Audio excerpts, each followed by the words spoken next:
बिहारी लाल, मेरे बाके बिहारी लाल, तुम इतना ना करियो श्रृंगार, नजर तो लग जाएगी मेरे नजर तो लग जाएगी, नजर तो ही लग जाएगी मेरे बाके बिहारी लाल, मेरे बाके बिहारी लाल, मेरे बाके बिहारी लाल, तुम इतना ना करियो श्रृंगार, नजर तो लग जाएगी मेरे कान्हा, नजर तो लग जाएगी, नजर तो ही लग जाएगी। जय हो बाके बिहारी लाल की।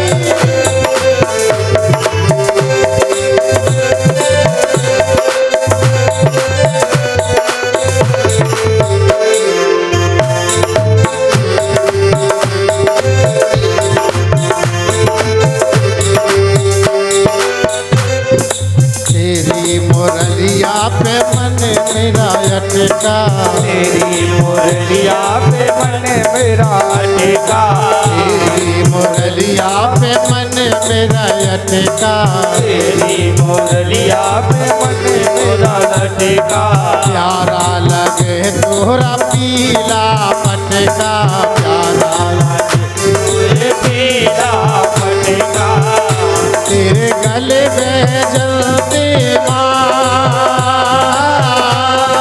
जय हो तेरे गले में जलती माँ, तू इतना ना करियो श्रृंगार, नजर तो ही लग जाएगी मेरे कान्हा, नजर तो ही लग जाएगी मोरे कान्हा, नजर तो ही लग जाएगी। हरि बोल।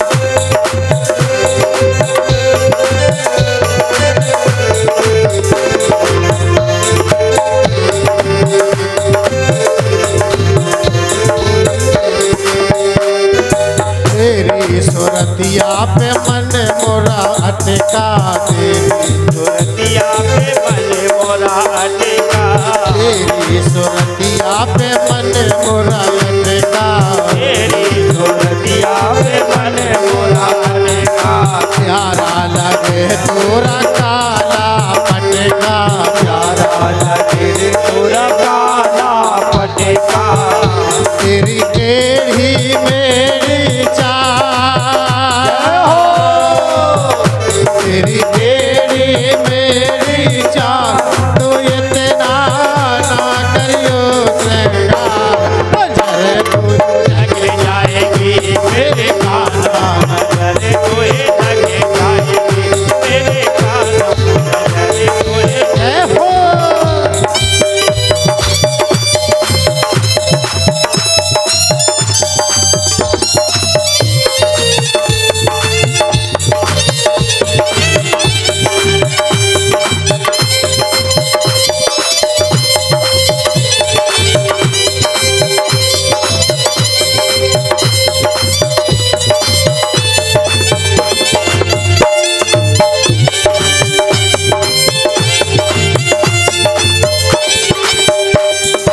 तेरी नजरिया पे मन मोरा अटका, तेरी मुरलिया पे मन मोरा अटका, तेरी नजरिया पे मन मोरा अटका, तेरी मुरलिया पे मन मोरा अटका, प्यारा लगे तेरा तिरछा मुकटा, प्यारा लगे मेरा बिना पटका, प्यारा लगे तेरा तिरछा मुकटा, प्यारा लगे तेरा बिना पटका, घूंगर वाले बाल, तेरे घूंगर वाले बाल, तू इतना ना करियो श्रृंगार, नजर तो ही लग जाएगी मेरे काना, नजर तो ही लग जाएगी मेरे काना, नजर तो ही लग जाएगी मेरे बांके बिहारी लाल, मेरे बांके बिहारी लाल, तू इतना ना करियो श्रृंगार, नजर तो ही लग जाएगी मेरे काना, नजर तो ही लग जाएगी मेरे काना, नजर तो ही लग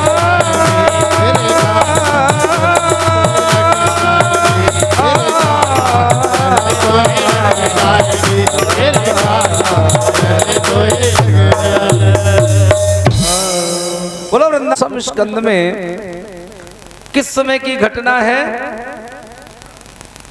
एक बार जरासंध के कैदी राजाओं ने एक पत्र लिखा और वो पत्र बड़ा ही मार्मिक है।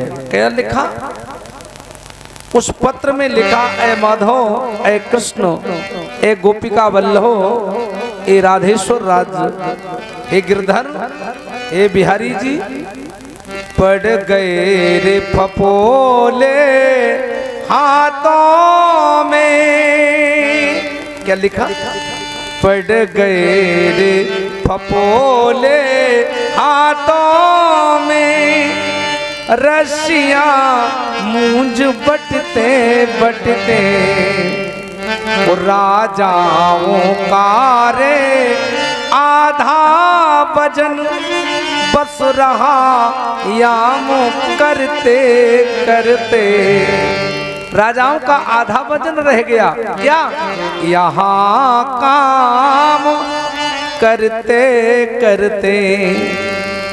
ये जरासंध के कैदी राजा हैं, उन्होंने एक पत्र लिखा और लिखा है कि ये अनाचारी है, दुराचारी है, अत्याचारी है, अधर्मी है, पापी है और मेरे साथ ये अधर्म करता है, पाप करता है, अन्याय करता है। तो क्या करें? सरकार, हम आपसे निवेदन करते हैं कि बस अब हमें इस राजा जरासंध से मुक्त करा दो। और जैसे ये कहा, आहा, पत्र लिखा एक ब्राह्मण को दिया। वो ब्राह्मण सुधर्मा सभा में पत्र लेकर आ रहा है और उधर हस्तिनापुर में पांडवों ने एक पत्र लिखा। किसका? राजसु यज्ञ का।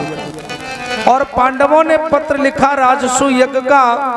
तो राजसु यज्ञ में बुलाने के लिए निमंत्रण भेजा। और जब निमंत्रण भेजा तो महाराज श्री कहते हैं, सुन। नारद जी पत्र लेकर गए, तो दोनों पत्र एक साथ आज पहुंच रहे हैं सुधर्मा सभा में। अब भगवान विचार करते हैं कि हमें जरासंध के यहाँ जाना चाहिए या इन यज्ञ में जाना चाहिए। तो उसी समय भगवान विचार करते हैं अब ये निर्णय कैसे लिया जाए। तो आज उद्धव जी को बुलाया। उद्धवो बुद्धि उद्दमः। उद्धव जी से पूछा, उद्धव जी हमें जाना कहाँ चाहिए, धर्म की ओर या अधर्म की ओर? तो उद्धव जी ने कहा, कन्हैया हमें धर्म की ओर जाना चाहिए। जब दोनों निर्णय हमारे साथ हो तो हमें धर्म की ओर जाना चाहिए। धर्म की ओर, हाँ चलो। अब जा रहे हैं। अब भगवान धर्म की ओर बढ़ रहे। कहाँ जा रहे हैं? हस्तिनापुर, पांडवों की राजसु यज्ञ में। और जब राजसु यज्ञ में जा रहे हैं भगवान, और जब राजसु यज्ञ में पहुंचे तो पांडवों से पूछा, पांडव ये बात बतलाइए, क्या तुमने सारी दुनिया को जीत लिया है? क्या तुमने सारी दुनिया में दिग्विजय कर ली है? क्या तुमने सारे संसार को जीत लिया है? युधिष्ठिर ने कहा, कृष्ण पूरब में भीम ढाई धाये, पश्चिम में अर्जुन ढाये हैं, और उत्तर में नकल देव धाये, और दक्षिण में सहदेव पठाए है।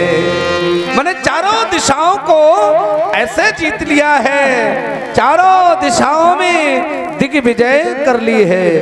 कोई राजा शीघ्र नहीं रहा है, सबको जीत लिया है, कोई भी नहीं बचा है।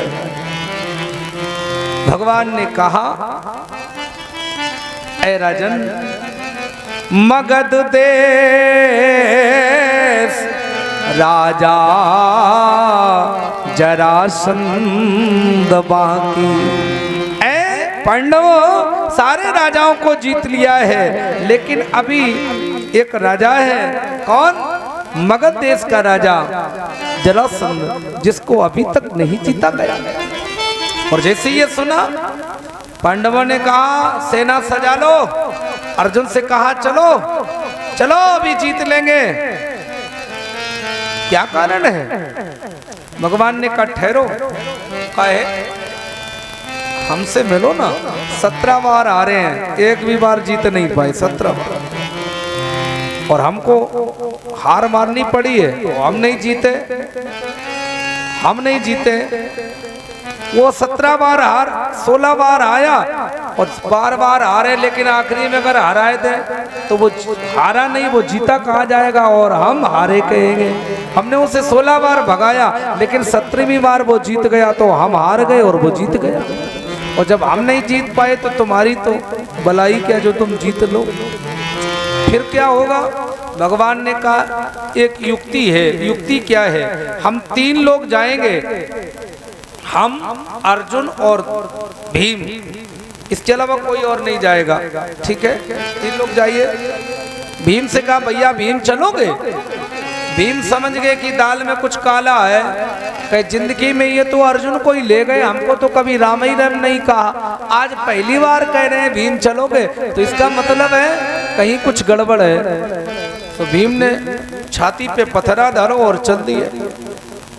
और चले तो भगवान बोले ऐसा करो, क्या हम लोग ऐसे नहीं चलेंगे, महात्मा बन जाएंगे। तो तीनों महात्मा बन गए। वो आवाज लगाई, माताम भिक्षाम देही, माताम भिक्षाम देही, माताम भिक्षाम देही। तो ये जरासंध आया, ब्रह्मरूही वरदान मांगो ब्राह्मणों, क्या चाहिए? भगवान ने कहा 3 बार कहो तो हम मांगे, 3 बार। जरासंध ने क्या कहा? कभी जीवन में मांगा नहीं है। बोले पहली बार मांगने आए हम, मन में किया हम क्षत्रिय हैं, पहली बार मांगने आए। 3 बार कह दिया जो मांगोगे हम दोगे, जो मांगोगे हम देंगे, जो मांगोगे हम देंगे। तो कहा कि सुनो, युद्धम नो हिदा। भगवान ने कहा सुनो हम ये मांग रहे हैं, क्या? युद्धम नो हि दे राजेंद्रे दुंदशो यदमर्ण्य से, दुंदशो यदमर्ण्य से। राजन हम द्वंद्व युद्ध मांग रहे हैं। युद्धम नो हि दे राजेंद्रे दुंदशो यदमर्ण्य से। हम द्वंद्व युद्ध चाहते हैं, हम कुश्ती लड़ना चाहते हैं। अब भगवान बड़ा चक्कर, भगवान ने जैसे ही कहा तो ये जरासंध बड़ा चक्कर में पड़ गया। जरासंध सोचने लगा, ब्राह्मण भोली जात, सदा लड़ना क्या जाने, अग्रो ग्रो ब्राह्मणा नदिया नारे विवर्जिता। पंडित जी तो न्योता में आ गए, लड़ाई झंझट में बहुत पीछे, और ये कैसे ब्राह्मण है? जरासंध ने कहा अपना परिचय दो। ऐसे नहीं लड़ेंगे, परिचय दो, तुम ब्राह्मण नहीं हो सकते, तुम तो कोई बनावटी हो, ब्राह्मण नहीं हो। भगवान बोले तुम्हें ये कैसे? बोले ब्राह्मण ऐसी बातें ही नहीं करते लड़ाई झंझट की, वो तो जकात भैया न्योता कब करियो, पूरी कब खबाई, है ना, एक ही बात। और ये जो लड़ाई की बात करें तो समझ लो। हाँ, पंडित जी जाए तो जजमान से जाना कहें कि और धंधा पानी ना, चाय आय बनाए, चाय आय मंगाए ले, मिठाई टाई मंगाए ले, मतलब हो जाए कुछ जलपान। और ये कैसे है जो बार बार कहते युद्ध करेंगे युद्ध करेंगे? बोलो कौन है? भगवान बोले सुनो, ये जो मोटे मोटे हैं, अशोधरा भीमस्य, और जो बगल में ततभ्रादा अर्जुनो अयम, इनके भ्राता, इनका नाम अर्जुन है। बोले नाम भीम की पूछते, नाम अर्जुन, हम तुम्हारी पूछते, तुम कौन हो? अनयोर मातुले अम्बा कृष्ण तेरे पुम, हम इनके मामा के लड़का, इनके मामा के लड़का, तुम्हारे पुराने शत्रु, हमाओ नाम कृष्ण कन्हैया है। जरासंध बोलो काय हो रे, तुम्हें शर्म नहीं? आज जा काई नहीं का 17 दाएं के हरेला, भाग जाओ यहाँ से। फिर आ गए, एक बार भगाया फिर आ गए, एक बार तो युद्ध छोड़ के भाग गए।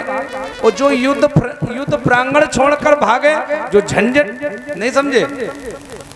एक बार लड़ाई हुई, बोले मारो मारो मारो मारो मारो, एक आदमी गेट पर खड़ा, गेट पर बोले मारो मारो, तब तक एक आ गया, क्यों यहाँ क्यों खड़े? बोले झंझट होगा तो हम भाग जाएंगे, सब मर जाएंगे, हम बच जाएंगे। ऐसे भी लोग मिलेंगे, बोले सब मारो, मौका मिले हम भाग जाए। तो ऐसे से युद्ध नहीं हो सकता, तुमसे युद्ध नहीं करेंगे, तुम भागने वाले हो। भगवान बोली बात, भगोड़ा तो हम कही गए, भगवान को भगोड़ा, रण छोड़ भगवान कहा गया। इसीलिए मथुरा में भगवान का एक मंदिर है, रण छोड़ मंदिर, पश्चिम की दिशा में। बोले क्या है? बोले हम युद्ध नहीं करेंगे, तुम भागने वाले हो। और दूसरी बात एक और है, क्या न अर्जुन हमारे योग्य है, न आप क्यों? अर्जुनो न भवेद योधा, अर्जुन योद्धा नहीं है, अर्जुन एक वीर है। वीर और योद्धा में फर्क होता है। उस समय महाभारत में 2 वीर थे, भीष्म पितामह और अर्जुन, बकाया सब बड़े बड़े योद्धा थे, कोई वीर नहीं था, क्योंकि वीर तो अलग ही होता है। अर्जुन वीर है, योद्धा नहीं है। और हम एक योद्धा हैं, हम वीर से लड़ नहीं सकते, हम योद्धा से लड़ सकते हैं। अर्जुनो भवेत योद्धा भीमस्तुल्य बलोमम। और दूसरी बात, अर्जुन भी नाचने गाने वाला है, और तुम्हारी तो लला कहना ही का, तुम तो गोपियन संग में बढ़िया बढ़िया ठुमका लगाते रहे, इसलिए तुमसे युद्ध नहीं करेंगे। बोले काहे? बोले सुनो, तुम दोनों नचू बइये हो। क्या कहा?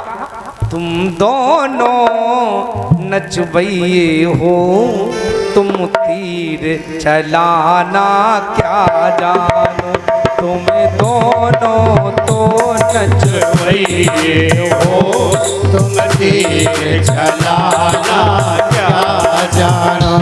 दिन दिन टिक टिक करने वाले वीराना बाना क्या जाने, धीरे धीरे टिक टिक करने वाले वीराना बाना क्या जानो।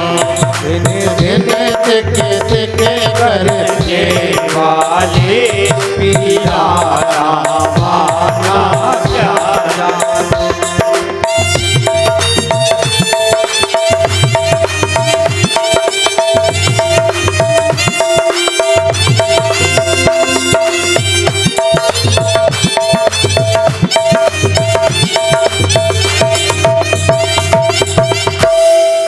क्या कहा? धिन धिन तिक तिक करने वाले वीराना बाना क्या जानो, तुम दोनों नच बइये हो, तुम तीर चलाना क्या जानो। तुम तो नाचने और गाने वाले हो, तुमसे हम युद्ध नहीं करेंगे। अब भीमस्तुल्य बलोम, अगर कोई लड़ने योग्य है तो वो भीम। भगवान ने कहा भैया भीम है मन। भीम बोलो हम तो छाती घर से ही मजबूत करके चले कि जब बीते तब हमारी छाती पे बीते, अब तो बीत नहीं है। ले ला लो हाथ। चढ़ जा सूली पर। अब हाथ मिल गया, युद्ध होने लगा। लड़ते लड़ते लड़ते लड़ते 26 दिन हो गए। भीम बड़ा चक्कर में पड़े, क्योंकि दोनों योद्धा हैं। इसमें भी एक अंतर कथा आती है। अंतर कथा क्या आती है कि 5 लोगों ने भगवान की तपस्या की। भीम ने, जरासंध ने, दुर्योधन ने, दुशासन ने और कीचक ने। कितने लोग हुए? 5। भीम, दुशासन, दुर्योधन, जरासंध और कीचक, इन 5 ने भगवान भोले बाबा की एक साथ तपस्या की। एक साथ बैठ करके तो भगवान भोले बाबा प्रकट हो गए। वरम रूही वरदान मांगो, तुम्हें क्या चाहिए? तो भगवान भोले बाबा से इन्होंने कहा हमें 10,000 हाथियों का बल चाहिए। भगवान ने कहा एवं मस्तु। तो ये 10,000 हाथियों का बल बराबर बराबर बट गया। भीम पर जितना बल उतना जरासंध पर, उतना दुशासन पर, उतना दुर्योधन पर, उतना ही कीचक। अब जब बट गया तो 5 चले और चले तो दुर्योधन बोला एक काम नहीं पूछ पाया। बोले क्या? बोले हमको मारेगा कौन? तो 4 वापस हो गए। भीम नहीं, वो भीम चलो सीधो। भीम जब वापस नहीं हुए, 4 वापस हुए। चारों ने भोले बाबा से कहा बाबा एक बात और बता दीजिए। बोले पूछिए। बोले हम मरेंगे कैसे? हमको मारेगा कौन? भोले बाबा ने कहा ये देखो 5 में आया कौन नहीं है? बोले भीम नहीं आया। तो भोले बाबा बोले जाओ तुम्हें चारों को भीम ही मारेगा, इसलिए चारों को भीम नहीं मारा। बाबा की वरदान, चारों को भीम ही मारेगा, इसलिए नहीं तो बराबर की योद्धा है। मार मार करके जरासंध ने भीम को सीधा कर दिया। अब भीम ने कहा क्या करें, हम फंसे हैं। उतना ही युद्ध बराबर का योद्धा है, और जब बराबर कांटे की बजती है तो एक एक पल हाँ भारी पड़ता है, एक एक पग चलना मुश्किल होता है। तो भीम भगवान के पास गए रात्रि में चुपके। बोले काहे? बोले हम जा रहे घर। बोले काहे? तुम परे परे हलवा खाए रहे हो, हम मार खाए रहे। एक काम करना भीम, कल हमारी तरफ देखना। 27 दिन में 27वें दिन भीम ने देखा मध्याह्न हो गया। तो भगवान ने एक काम किया। क्या किया? 20 से एक तिनका लिया और 20 से फाड़ कर फेंक दिया। और जैसे ही ये किया भीम समझ गया। भीम ने कहा बताओ अगर यही जुक्ति पहले दिन आप बताए देते तो हमें देर न लगती। भीम ने रखा पैर पर पैर और विष से फाड़ा और फेंक दिया। जरा नाम की राक्षसनी आई, इसने उठाया और जोड़ दा।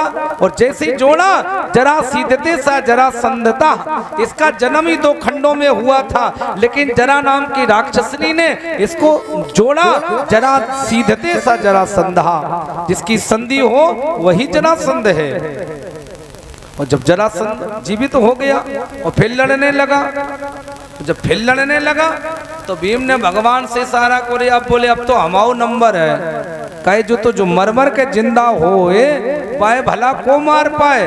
भगवान ने कही फिर देखो, तो मोटी बुद्धि की और ज्यादा खाते हो इसलिए मोटी बुद्धि हो गई है ना, सहूर नहीं है। देखो हमारी तरफ। तो फिर देखो भीम ने, तो अब की बार भगवान ने तिनका फाड़ा और फाड़ करके इधर का भाग इधर फेंक दिया और इधर का भाग इधर फेंक दिया। अब भीम ने बड़े गौर से देखा। भीम बोला हमें लगता है ये इधर उधर करना ही हम भूल गए थे पहली बार। सुधरा पैर पर पैर और बीच से फाड़ा, इधर का भाग इधर और इधर का भाग इधर। जीवन का अंत हो गया। लोगों ने जय घोष किया। बोलो कृष्ण भगवान की जय हो। इसका बेटा, इसका नाम सहदेव है। सहदेव को राज्य दिया और जरासंध का वही मुकुट लाए और लाकर हस्तिनापुर में रख दिया और कागज लगा दिया इस मुकुट को कोई नहीं छुएगा, इस मुकुट को कोई नहीं पहनेगा। और वही मुकुट राजा परीक्षित ने पहना, जिससे एक संत का अपमान हुआ, जिससे श्राप लगा। आज के 7वें दिन तुम्हें तक्षक डसेगा और वही 7वां दिन आज पूर्ण होने वाला है। अब महाराज श्री कहते हैं जरासंध मर गया। अब रासु यज्ञ होने लगा। अच्छा, रासु यज्ञ में कुछ नियम थे। क्या? सुनो, दरबार सजाना स्वागतांत, क्या कहा? दरबार सजाना स्वागतांत, अरे भक्त विदुर के कामों किया। एक काम किया, सेवा का काम नकुल और सहदेव को दिया गया और भोजन का काम भीम को दिया गया महाभारत में। इसका भी मतलब होता है जो जितना बढ़िया खाता है उतना दूसरे को भी, हमसे पूछो हम बताए थे नाल कि कितना बढ़िया तुम खाते, हम तो न्योता ही में रहा। उसका नियम होता है जितना खाएगा उतना दूसरे को भी खिलाएगा। तो जो नमक चाट चाट के खाए तो नमक की हल्दी की सब्जी बना के खवाए थे, एक बात है ना। तो क्या कहा?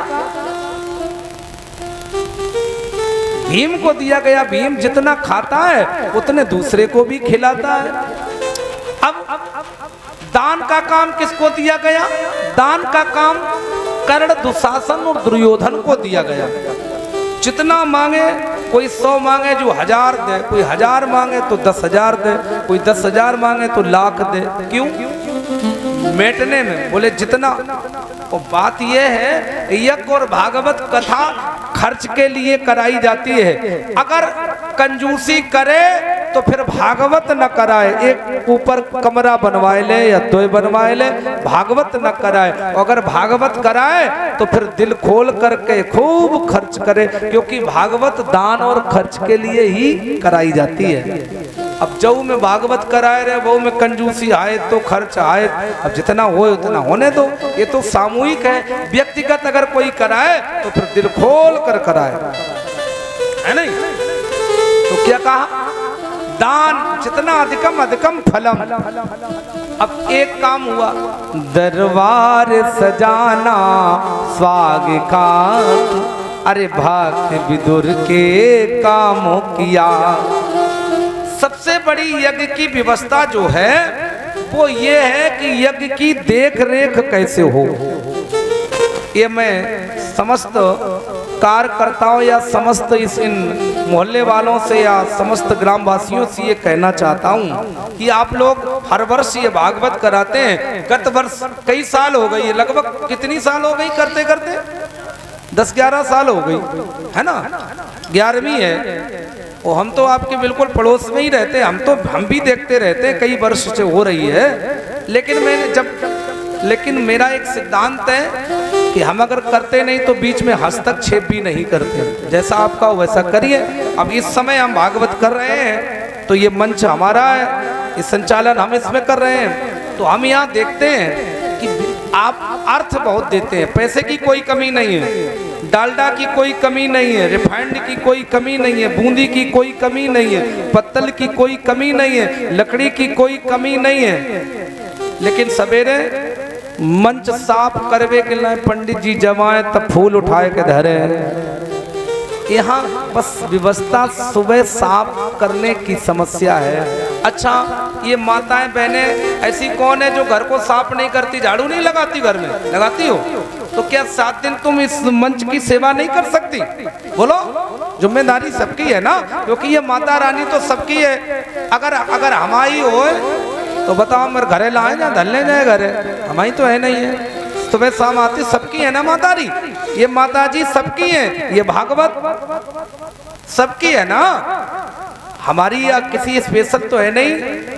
अब परीक्षित जी बना दिए गए, परीक्षित गाड़ी में 10 लोग हैं और 10 लोग में ड्राइवर तो एक ही होगा तभी तो गाड़ी चलेगी। तो परीक्षित तो कोई भी बन सकता है, अकेला यही नहीं, परीक्षित का दायित्व तो होता है भाई। परीक्षित भी आते हैं सुबह से, हम देखते हैं हमारे साथ वो भी आते हैं, उम्र के हिसाब से काफी ये कारोबार साफ काफी करते हैं, हम भी आकर कर देते हैं। और हमें भी गत वर्ष 22 साल हो गए कथा करते करते, लेकिन हमें को पहली कथा है जो भगवान की फूल साफ करने पड़ रहे हैं। हमारी कृपा है, देवी जी से अर्जी है कि साफ कर लियो, है ना। अब मोहल्ला वाली बात है तासो हम कर दे, नहीं हमें नहीं छूना है, हमें क्या लेना देना, करो या ना करो, हम तो आचार हैं।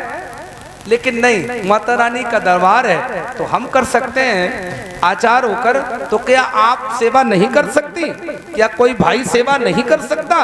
तो इसका निवेदन मैं आपसे कर रहा हूँ। ये निवेदन है, जबरदस्ती नहीं है। ये मत समझ लो पंडित जी जबरदस्ती कर रहे, निवेदन है कि आपकी माँ है, आपका कार्यक्रम है, आपकी भागवत है, तो ये सेवा भी आपकी होनी चाहिए। शुश्रूण सेवया सबसे बड़ा धर्म है, परहित सरस धर्म नहीं भाई, और पर पीड़ा सब नहीं अदमाई। अब 9 दिन उपासी है, पेट में अन्न नहीं जा रहा है, कभी नौमी आए कभी पूरी मिले, बेचारी उपासी, और सेवा के लाए संध्या को आरती करके सीधी घर है, केला लो भाजती चली गई, सवेरे आई आरती करी फिर चली गई।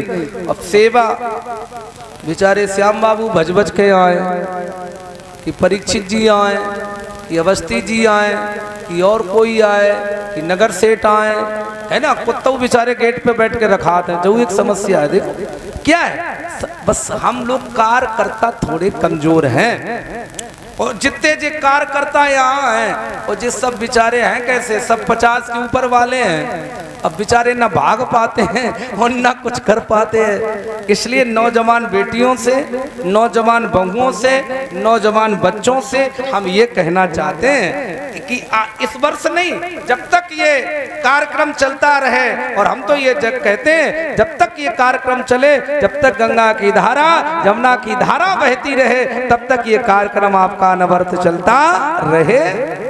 ये मैं कामना करता हूँ माता रानी से। लेकिन कामना के साथ साथ निवेदन ये करते हैं कि ऐसे अगर चले तो कार्यक्रम 2 साल बाद बंद हो जाएगा। भाई काम तो करना पड़ेगा। अब मेरी बात आपको बुरी लगती भले लग जाए। विदुर के काम किया, पत्तले उठाना, पग धोना के सबने अंगीकार किया। भगवान ने कहा हम ये काम करेंगे। अच्छा, मैं आपसे एक निवेदन कर रहा हूं, एक प्रश्न है, छोटा काम करने से व्यक्ति छोटा होता है या नहीं? छोटा काम करने से व्यक्ति कभी छोटा नहीं होता है। जैसे बड़े बड़े बह जात है वो दूब खूब सी खूब। दूरवा दूब घास देखी है, नदी के किनारे खड़ी होती है, और उसको खोंटकर हम अपनी जीवन की आयु बढ़ाने के लिए गणेश जी को चढ़ाते हैं। गणेश जी पर अगर दूरवा चढ़ाओगे तो आप दीर्घ आयु अगर बढ़ाना चाहते हैं तो गणेश जी को दूरवा चढ़ाई जाती है वेद मंत्रों के द्वारा। तो छोटी सी दूब नदी के किनारे है, और जब बाढ़ आती है ना, पानी का हिलोर आता है, तो बड़े बड़े बह जाते हैं, बड़े बड़े पेड़ बह जाते हैं, और दूब खूब की खूब। लेकिन आपने कभी देखा कि दूब कहीं बही हो? या बड़े बड़े गिर जाते हैं, और जब आंधी आती है तो बड़े बड़े पेड़ गिर जाते हैं, बड़े बड़े पेड़। और खबर छपती है सुबह कि एक पेड़ गिरने से इतने आदमी घायल हुए। और कभी आपने सुना है कि एक दूरबा गिरने से 4 आदमी घायल हुए? कभी सुना? क्यों? दूब खूब की खूब। लेकिन वो गणेश भगवान पर चढ़ाई जाती है। छोटा बनने, छोटा काम करने से व्यक्ति छोटा कभी नहीं होता है, जबकि वो महान हो जाता है। जो कोई न करे वो हम करें। तो एक निवेदन होता है, यज्ञ भागवत की कथा में निमंत्रण खाने जाओ तो अपनी जूठी पत्तल कभी छोड़कर ना आओ। आप लोग निमंत्रण खाने आती हो तो कभी जूठी पत्तल रहना नहीं चाहिए, खाओ, वो उठा करके फेंक दो। और परीक्षित जी, आपका मैं आपको निवेदन कर रहा हूँ, कल आप कुछ नहीं तो कुछ न कुछ महात्मा या संत या ब्राह्मण जितने आए उनकी जूठी पत्तल जरूर उठा के फेंकना। आप उठाने में रहना, वो आप लोग एक भी उठाने मत देना। अब लड़ाई आपकी और परीक्षित की है कि कौन जीते कौन हारेगा, ये पता लगेगा कल, है ना। ये धर्म है ना, खाओ और फेंक दो। लड़का के शादी में जाओ, विवाह में जाओ, खाओ और वहीं पाए से सरकाए दे, तुम्हारी बाप की गर्ज होए तो उठवाओ, ना गर्ज होए तो रखी रहे दो। और भागवत में जाओ, खाओ और उठाए के फेंक दो, कहे यहाँ का बाप की गर्ज नहीं है तो खुद की गर्ज है ना। इसलिए यज्ञ और भागवत में कभी पत्तल छोड़े नहीं जाते हैं, क्योंकि ये भगवान ने काम किया। पत्तले उठाना पग धोना के सबने अंगीकार किया। यहीं पर रासु यज्ञ हुआ। इसी रासु यज्ञ में एक ऐसी चिंगारी निकली जिससे भारत जैसे देश में महाभारत को जन्म हो गया। एक ऐसा सधर्म, ऐसी सभा बनाई जहां जल की जगह थल दिखाई दे रहा है और थल की जगह जल दिखाई दे रहा है। ये सूखे में गिर पड़ा जल समझ करके, और अट्टालका पर द्रौपदी खड़ी है। उसने एक ही बात कही, अंधे माई बाप का होता है अंधा लाल। और ये सब ने भारत जैसे देश में महाभारत को जन्म दिया गया। इसका मतलब है कि नहीं चाहिए दिल दुखाना किसी का, नहीं चाहिए दिल दुखाना किसी का, सदा न रहेगा जमाना किसी का। नहीं चाहिए दिल दुखाना किसी का, सदा ना रहेगा जमाना किसी का।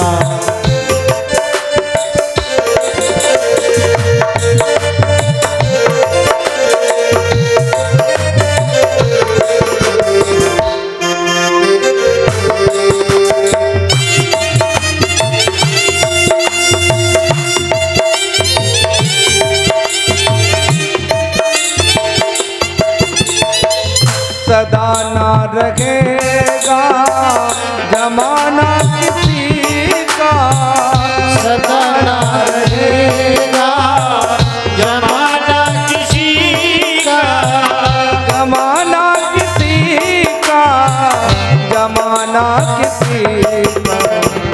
नहीं चाहिए दुखाना किसी, हरि बोल। नहीं चाहिए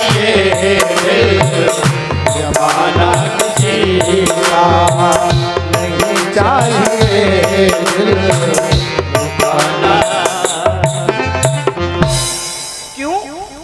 आपका जमाना आज है, कल नहीं रहेगा। ये लक्ष्मी चला प्राणी चला चलो ही संसारा।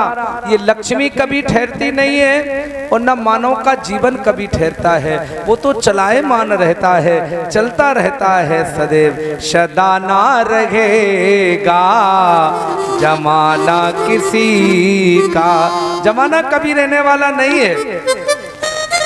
यहीं पर रासु यज्ञ की कथा पूरी हुई। अब श्री सुखदेव जी कहते हैं, राजन अब क्या? हमारे यहाँ चार पदार्थ हैं, अर्थ, धर्म, काम और मोक्ष। कितने पदार्थ हैं? चार।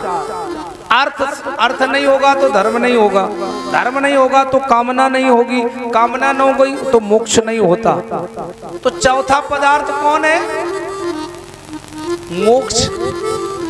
और हम लोग ये धर्म, ये कथा, ये व्रत, ये भागवत, ये भजन किसके लिए करते हैं? बोलो।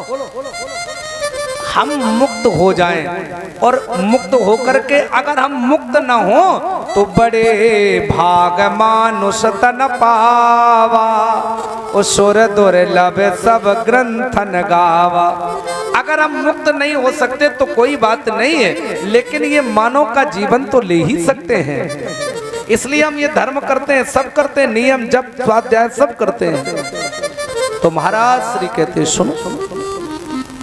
सुखदेव जी ने कहा, राजन आप क्या सुनना चाहते हैं? बोले अब हमें किसी राजा महाराजा की कथा नहीं सुननी है, किसी और संसारी की कथा नहीं सुननी है। अब हमें केवल किसी महात्मा की कथा सुना दो, क्योंकि महात्मा भगवान का स्वरूप। सातव सब मैं मोह जग देखा, मोते अधिक संत कर लेखा। सातवीं भक्ति भगवान ने कहा है, किसी संत का सम्मान करोगे, किसी महात्मा आचार्य का सम्मान करोगे तो ये आपको सातवीं भक्ति मेरी प्राप्त हो जाएगी। तो हम संत के द्वारा मुक्त होना चाहते हैं, और जीवन में जो भी मुक्त हुआ, चाहे वो भगवान आया हो, चाहे वो भगवान की कथा आई हो, बिना संत के ना कभी भगवान प्रकट हो सकते हैं और बिना संत के ना कभी कथा प्रकट हो सकती है। इसलिए अब हमें किसी संत की कथा सुनाइए। यहीं से हमारी कथा प्रारंभ होती है। और जैसे मैंने कल बताया था, राधा जी का नाम नहीं आया, सुदामा जी का भी नाम नहीं आया। अनयो राधतो नूनम भगवान हररीश्वरा स राधा। व्याकरण से विद्वानों ने इस सूत्र के द्वारा आराधितो स राधा, जिसका आराधन स्वयं जगन्नाथ भगवान करते हो, ये कन्हैया जानते हो कौन है? ये कन्हैया स्वयं राधा जी की आरती करती है ना। सब जगह वृंदावन में आप कहीं भी चले जाओ, इसलिए तो वहाँ संत लोग कहते हैं, तीनों लोकन सो प्यारी राधा रानी हमारी। सब लोग वंदन करते हैं, वो गाते हैं, क्या गाते हैं? तीनों लोकन सो प्यारी राधा रानी हमा। बोलो, तीनों लोकन सो प्यारी राधा रानी हमारी। तीनों लोकन से प्यारी राधा रानी हमारी। रानी हमारी, महारानी हमारी, रानी हमारी, महारानी हमारी। तीनों लोकन सो प्यारी राधा रानी हमारी। प्यारी